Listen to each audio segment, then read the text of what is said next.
Hello, listeners. Welcome to season 2 of the Masters Decoded podcast. I am Manish Merchant, the chief decoder. I want to thank you for the overwhelming response to season 1. Your feedback and encouragement led me to bring you season 2 of the Masters Decoded.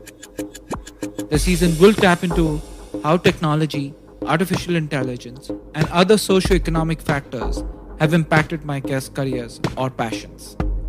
My next guest on today's episode is Theo Priestly. Theo is a leading tech futurist and globally recognized business leader, author, and public speaker specializing in artificial intelligence, digital twins, augmented reality, virtual reality, the Internet of Things, and the convergence of many emerging trends towards the metaverse. He is one of LinkedIn's more outspoken evangelists who aren't afraid to challenge the conventional view or champion the unconventional.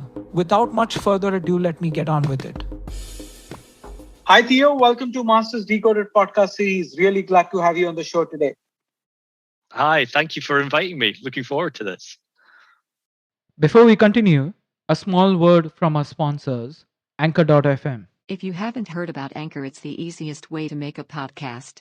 Let me explain. It's free. There are creation tools that allow you to record and edit your podcast right from your phone or computer. Anchor will distribute your podcast for you, so it can be heard on Spotify, Apple Podcast, and many more. You can make money from your podcast, with no minimum listenership. It's everything you need to make a podcast, in one place. Download the free Anchor app or go to anchor.fm to get started. So Theo, you and I have been, on and off having conversation, but one thing which really piqued my interest in your background and what you focus on, you have a tagline is being a futurist, and you focus a lot about topics which in today's day and age everybody's aligned or everybody's thinking about, whether it's IoT, AI, VR, and fintech. But there's one particularly an interesting area. I'm a big Marvel fan, so you would see why my interest peaks is this entire concept of multiverse. And there are a few people who've started having those conversations, and you are also focused on that. So from your perspective, what is multiverse? I think you mean metaverse. Yeah. But it's interesting because I have some theories around the multiverse as well. But metaverse is essentially an extension of our physical world into a digital realm. So if for those who are familiar with the concept of digital twin, for example, in Industry 4.0, where you have a digital representation of a manufacturing piece of equipment and there's real-time information, and you can simulate and predict maintenance failures and things like that. Multiverse, now you got me saying it. Metaverse is almost it's a 3D embodiment of Web 2.0 as we know it today. Mm-hmm. So it's a fully immersive environment where you can engage with other people, you can engage in commerce, create, essentially build a second life, to use that term in itself. Second life, for example, is the perfect example of what a metaverse is. I can create a digital identity for myself. I can build an environment around me and essentially live out that life in another environment. I can create for myself. I can create social constructs and social bonds in there. I can engage in commerce. So the things I create, I can sell, and then I can buy goods as well at the same time.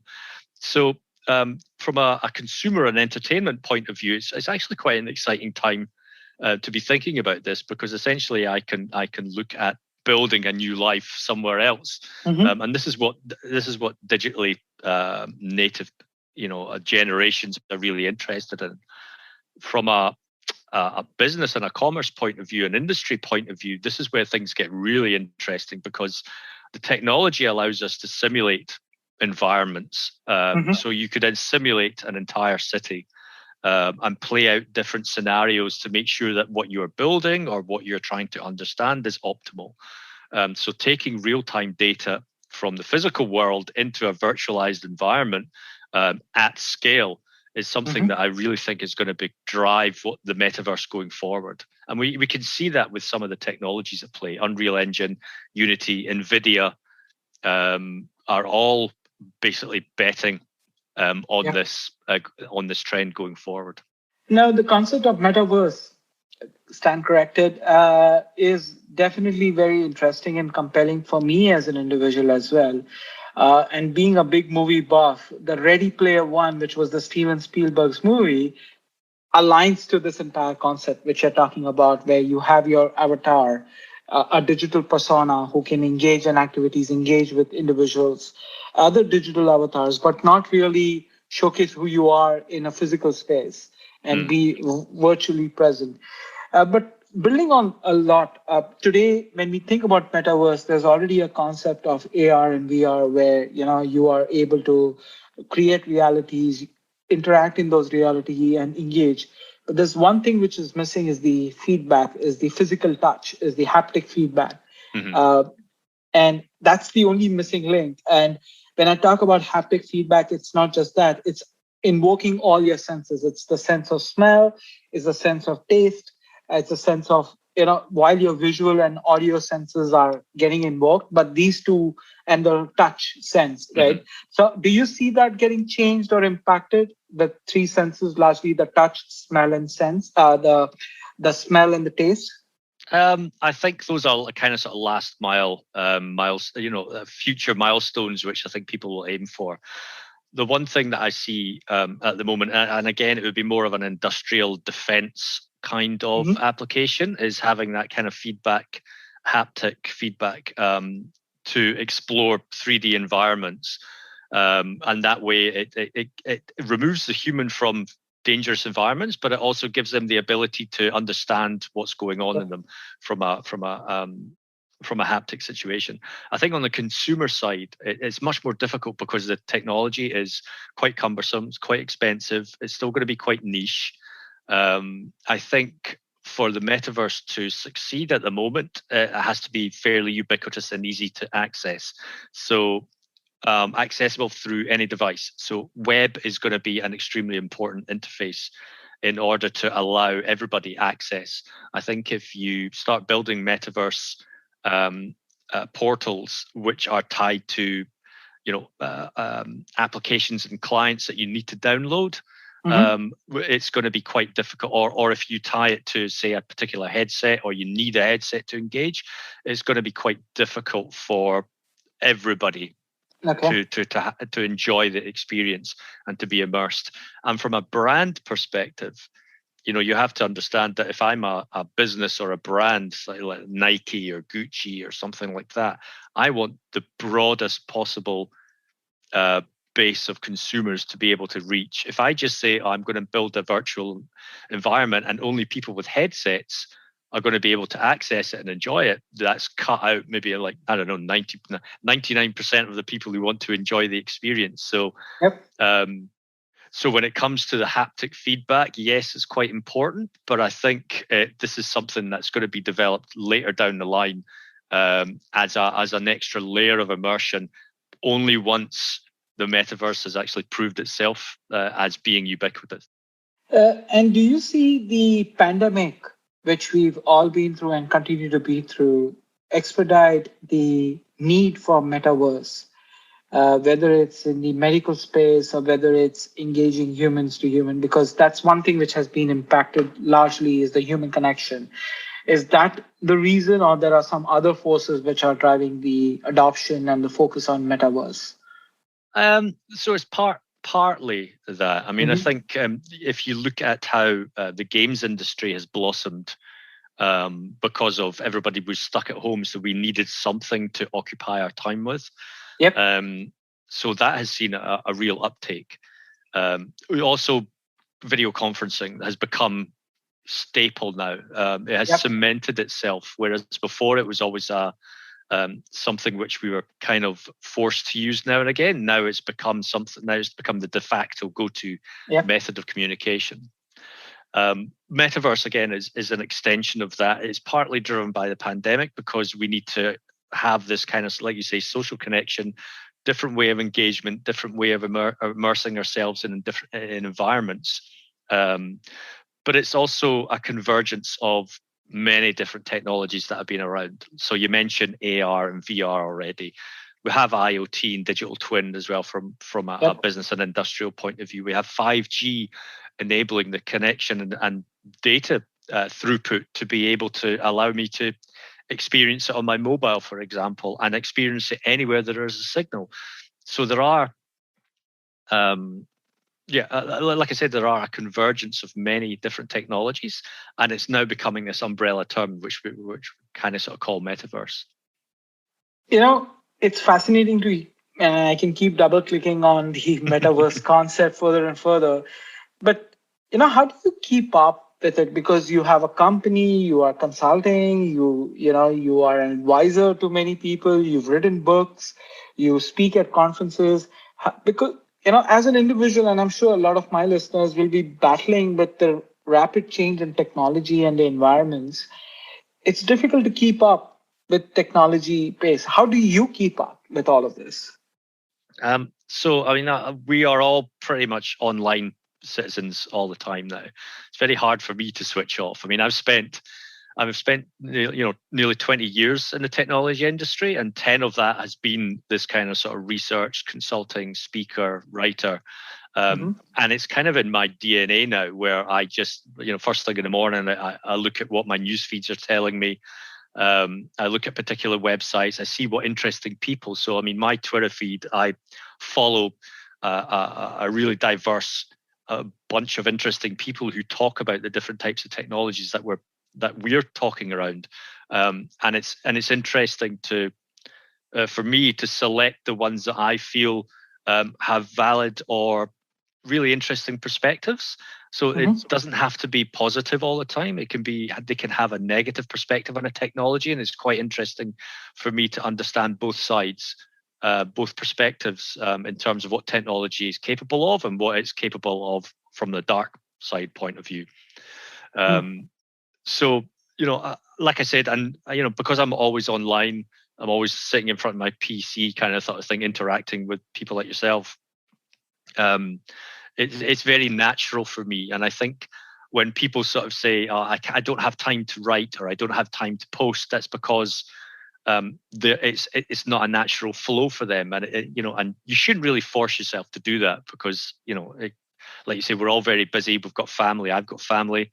We've got busy lives in terms of work and things like that. So it's really trying to understand what can you fit in and don't force it, because if you force it, then you won't enjoy it. And ultimately, I enjoy the kind of knowledge sharing and the conversations that I have to understand the topic. It's a muscle which you've developed over a period of time, which is now natural. Pretty much, yeah. And you need to keep exercising that muscle, whatever muscle is, right? That muscle of yours. So building on from there, and you spoke about writing, and The Future Starts Now is a book you published. And talking about technology evolution, I'm sure the book which you've written, probably the content would have to be refreshed. So is that just one part one of the book, or there are many more planned as version 2, version 3 coming out, or is that the only thing which you're going to probably write? It's interesting you mention it because, the book covers many particular topics. So it's not just technology. And I had help in terms of other experts adding their voice to the book. And it was important for me to have, again, multiple perspectives involved because I'm not an expert in everything. And we have had conversations already about whether there will be a sequel to the book because, the book, the future is a huge topic and we can't cover everything in a book. And there are, obvious topics that are missing in the book as well. So there's space for a follow-up if the publisher thinks that there's enough demand for it. And we have had conversations around that already. So who knows, maybe next year we could be asked to write a second book, which would be quite exciting.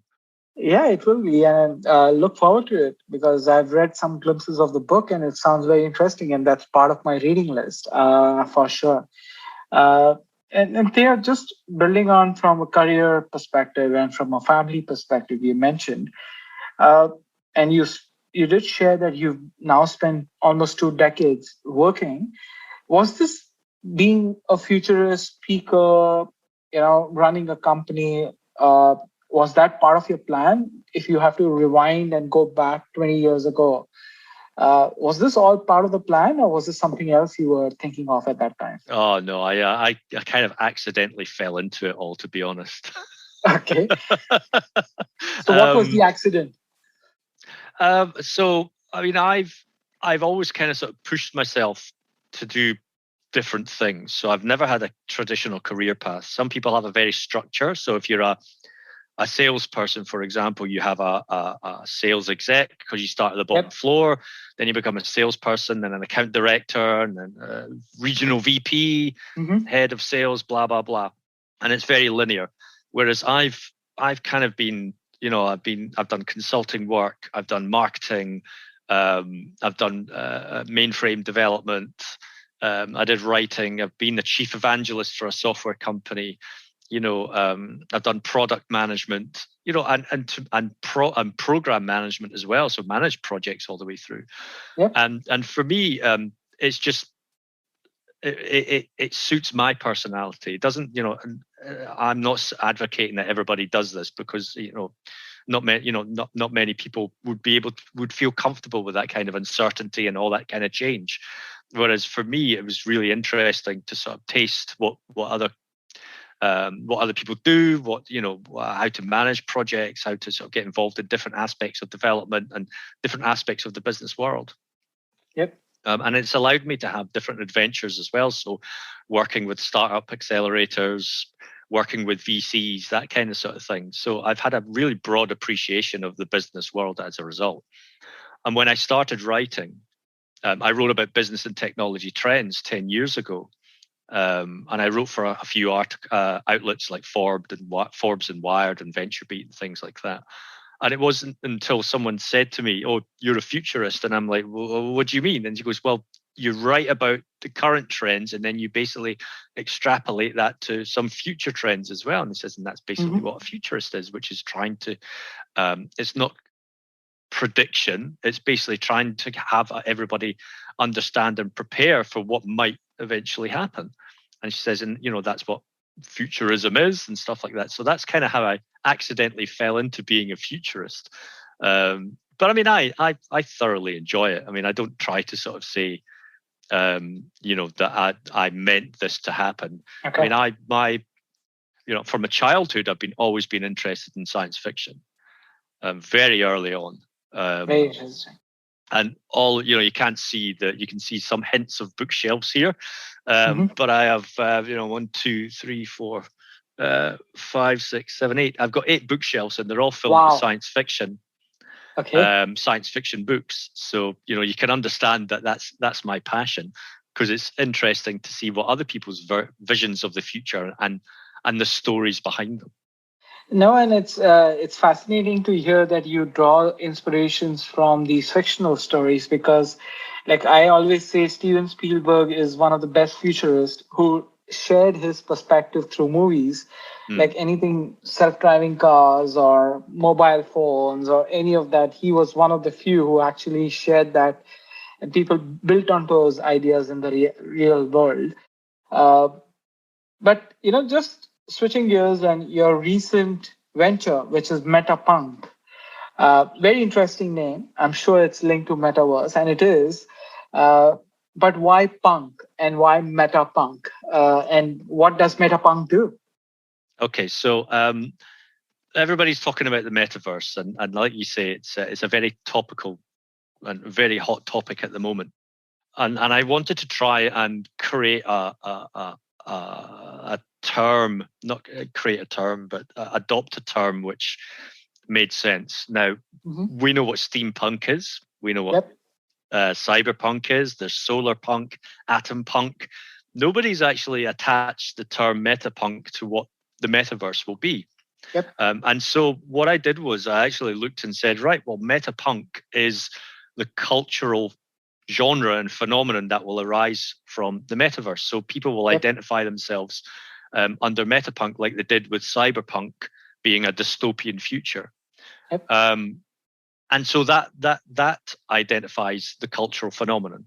And I have actually, funnily enough, I have actually trademarked it to do with, the consulting business, the booklets that I'm currently working on, and I'm also working on a graphic novel with a friend of mine. Wow. With the same name. So what I'm trying to do is actually cement Metapunk as, as part of the DNA of the metaverse going forward as well. The business itself is essentially consulting for the metaverse. So like I said, there's this, I've got 20 years experience in the tech industry, 10 of which has been researching and predicting, and preparing for what the future may look like, looking at the convergence, and the metaverse is that convergence. And so I'm kind of sort of placed in this sort of really nice sweet spot where I can help brands, help startups, help even VCs and family offices who want to be a part of this but don't know where to start. Interesting. So that's where I am at the moment with Metapunk, and of course that's an outlet for my writing now, for my blog, and I'm really enjoying that part as well. I've only been writing for less than 2 weeks or less than 3 weeks now, and I've already written 23 articles. Wow. Okay. Just because there's always something new to write about. And it's getting a lot of attention, which is great. So can't complain. Yeah, you can't complain when there is a nice sunshine, make hay, as they say, right? Yeah. So yeah. Definitely. Building on this further, and you spoke about the word convergence.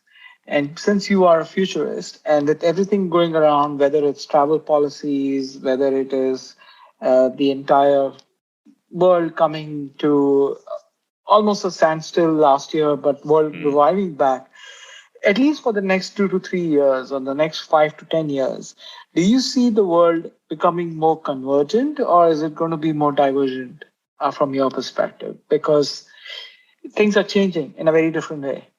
Yeah, it's an interesting point. I mean, right now, you and I, just before we started, talked about what's been going on in the world. Yep. The pandemic itself has been interesting because in the last 18 months, rather than bringing the world together, I think it showed how many cracks there are. Yep. So at a time when I expected the political parties of the planet to come together and tackle something because we all had a common, we had a common purpose. All of a sudden, I started. You could see countries and their leaders sort of rallying around each other, rallying around their country and very protectionist attitudes. So these are my vaccines. You're not going to get them. I'm not going to give you any of my vaccines because I need them for me and stuff like that. And of course, what that's done is expose, one, that we're living through an extremely selfish time. Yep. Two, the divide between society in terms of the haves and the have-nots has never been greater. And it's the same with countries as well. So countries who have been unable to prepare through the pandemic and who obviously need help are suddenly left to fend for themselves by the countries who are better well off. So while technology is kind of helping us, or technology trends are converging, and there's some technologies that are helping us connect, I think as a whole, the society has become a lot more fractured. And that's something that technology won't solve. That's something that people have to solve. You bring in a very interesting perspective. And it is an irony in many ways. Before, in 2019, actually, I saw a video where World Economic Forum actually were doing test case scenario building. And one of the scenario was what happens if the world is hit by pandemic. Right. And this was attended by all the global leaders and some great thinkers.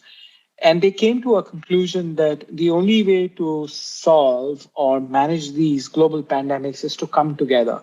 And what you just said, nobody took that learning. And in practical, I don't want to be sounding sarcastic here, but it's the unfortunate piece. And you're right.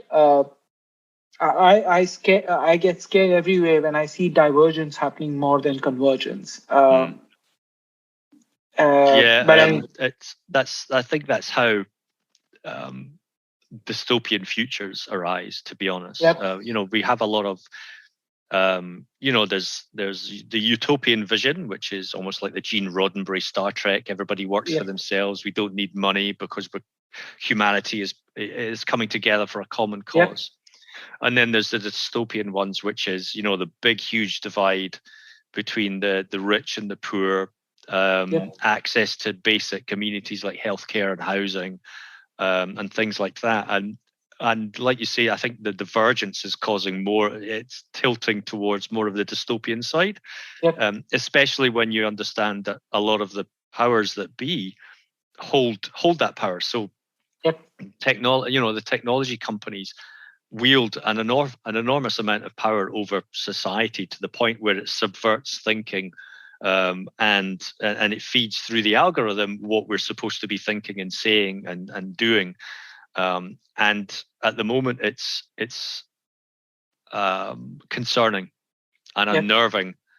And when Facebook announced that it was becoming a metaverse company and it's going to build its own version, if you look at the state of Facebook just now, it should really be raising a lot of red flags to be immersed in a different way with that, and literally surrounded in a 3D environment with that kind of, with their kind of attitude and mentality. So it's we are diverging, and it is becoming a bit of a problem. And there's more to discuss on this, and probably I'm sure you would be writing more articles, and we all look forward to that on this particular topic.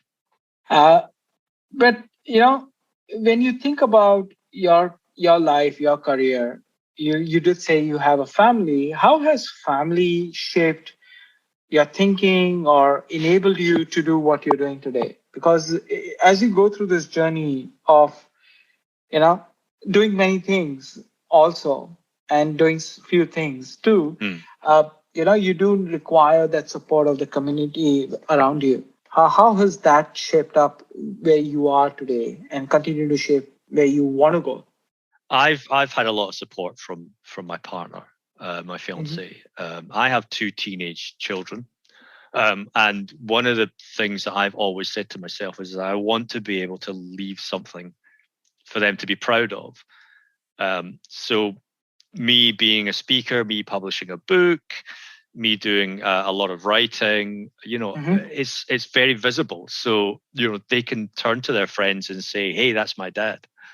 And people will go, oh, wow, what does he do? Kind of sort of thing. And here's a video, and he wrote this book and stuff like that. And I want to make them proud.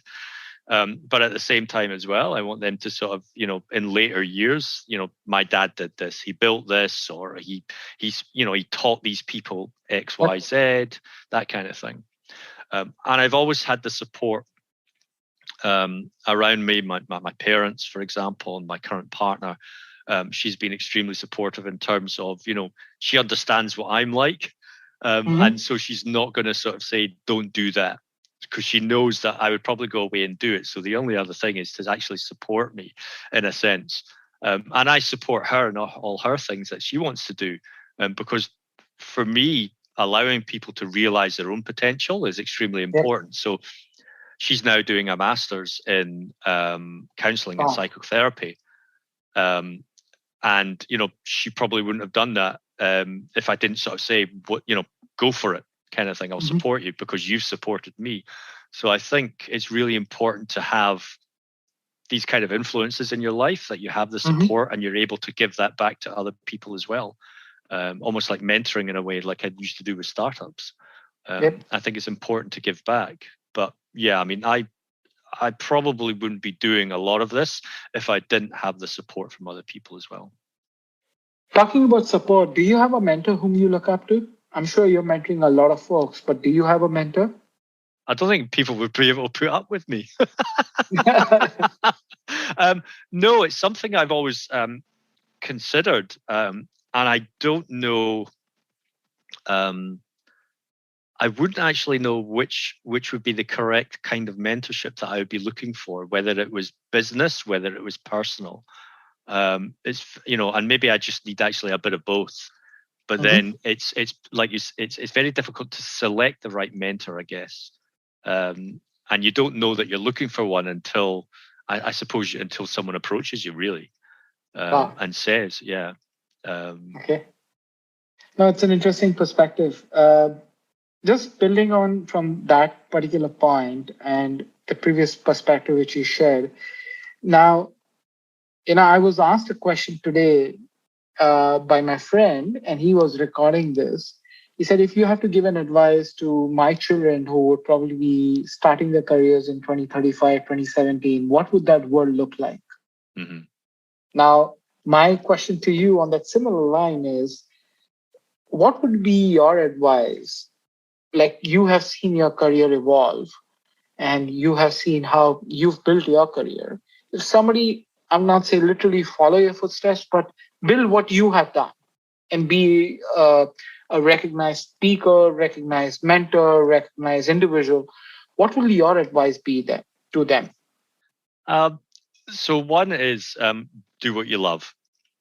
So I'm very conscious that at the ages of like 12 and 13, we're asking children to pick a career and subjects that kind of define them. And I don't agree with that, because young minds are extremely, they're powerful. They're like sponges. They want to learn. So, go out and learn, for one. Don't be afraid to try new things, because again, like I said, I've done different things in my time and I've enjoyed each one. But I think it's really important for people during their career not to be afraid to sort of say, right, well, I'm not happy here. I want to go and do something else. And don't be afraid to reinvent yourself. I think reinvention is a really important and powerful aspect for personal development and career. I've lost count of times the amount of the amount of times that I've actually reinvented who I am to stay ahead of the current trends, for example. Don't be afraid to ask for help as well. I think that's really important. And if you can give back to someone else. We've all started at the bottom somewhere and worked our way up. If you see someone starting at the bottom again, give them some advice as well. But I mean, I have a kind of open door policy. If people want to ask me a question, they know, I'm, like I said, I'm fairly visible. There's several ways to get in touch with me, and and if it's a valid sort of query or question that I can help with, I'll try and help. But yeah, career advice, do your own thing. You could ask 100 people what their best advice is, and you will get 100 different answers. But you are the only person who knows what's best for you. Very well said. And I think that's bang on. I think people should not try to replicate what others have done. What you're trying to say is, create your own niche, create your own path, and things will fall in place. On that note, Theo, I know you're super busy, and I'm sure there are 20 more articles waiting for your attention right now. And it's been an absolute pleasure to have you on the show. I really enjoyed this conversation, and I'm sure my listeners will be reaching out to you. As you said, you're quite visible for advice or thoughts on metaverse. And I would love to be in touch and see how things unfold as the metaverse evolves. Please do, and it's been an absolute pleasure. Thank you for the honor of inviting me on. Likewise. Take care, Theo. Have a great day. You too. Bye. Thank you for listening in. And we close yet another episode of Masters Decoded. If you've enjoyed the episode, please, you can help us out by sharing it on social media. I would personally appreciate that. It's how we can reach more listeners, and the more listeners we have, the more awesome guests I can get in touch and convince to participate in these conversations that are a joy to have for me, and I hope they are a joy for you to listen as well. You can also help a lot leaving reviews on iTunes or your podcast service of choice. Reviews are surprisingly helpful in supporting the podcast to get to more listeners. If this episode has intrigued you, I would request you to subscribe to the podcast to stay up to date and get notified to the future episodes. With that, I bid you and see you in the next episode.